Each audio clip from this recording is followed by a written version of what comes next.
You can apply a discount or a surcharge to your entire price list. Click on Actions and go to Adjust COGS.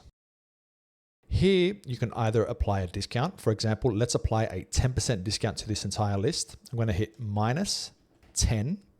And when I hit apply, if I want to apply a $1 discount, you can hit the dollar symbol over here.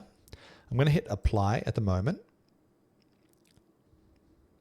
And now notice an extra column has been created within Astro, which is called adjusted goods.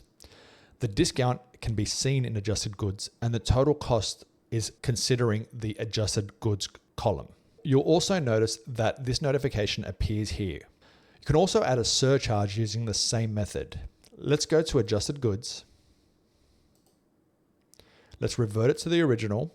It is now reverting to the original price. Let's now add a surcharge. Let's say, for example, your supplier charges a 3% credit card surcharge and you want to incorporate that into the cost.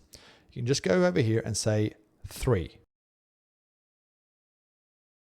That is now a 3% surcharge applied to this list. When you download this list or you send it to a shortlist and you're working off the shortlist to create a purchase order, any download will also have the adjusted costs. It will have the adjusted goods in the downloaded Excel file.